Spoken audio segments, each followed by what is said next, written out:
Urea పంపిణీపై అవాస్తవాలు అబద్దాలు ప్రచారం చేయడం ద్వారా రైతుల్లో ఆందోళన రేకెత్తించడంతో పాటు రాజకీయ లబ్ధికి వైసీపీ ప్రయత్నిస్తోందని మంత్రి నాదెండ్ల మనోహర్ ఆగ్రహం వ్యక్తం చేశారు. ఎరువుల సరఫరా పంపిణీపై ఏలూరు కలెక్టరేట్లో ఆయన సమీక్షించారు.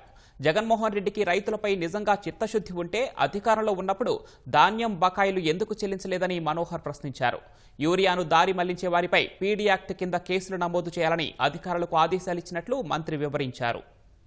కేవలం అబద్ధాల ద్వారా రైతుల గుండెల్లో ఒక అలజడి సృష్టించాలని దుర్మార్గమైన రాజకీయ కోణం నుంచి చూసే పార్టీ వైఎస్ఆర్సీపీ పార్టీ. కావాలని ఏదో ఒక ప్రచారం పట్టుకుని రాజకీయ లబ్ధి కోసం రైతుల్లో ఒక అలజడి తీసుకురావడానికి వాళ్ళు చేస్తున్న ప్రయత్నాన్ని మేము ఖండిస్తున్నాం. ఈ జిల్లాలో 33,762 మెట్రిక్ టన్నులు గాను 32,757 మెట్రిక్ టన్నులు సరఫరా చేయడం జరిగింది. రాబోయే రోజుల్లో మరొక 2,200 మెట్రిక్ టన్నులు అందుబాటులో ఉంచి ఎక్కడ కూడా రైతుల్లో కొరత వచ్చిందనే భావన రాకుండా ఒక ప్రయత్నం చేస్తున్నాం. గత సంవత్సరం కన్నా ఈ సంవత్సరం ఎక్కువ సరఫరా చేసాం. యూరియా ప్రతి ఒక్కరికి చేరే విధంగా, మేలు చేసే విధంగా, రైతు ఆదాయం పెంచే విధంగా మా ప్రభుత్వం ఎప్పుడు మీకు అండగా నిలబడుతుందని ఈ సందర్భంగా తెలుపుతున్నాం.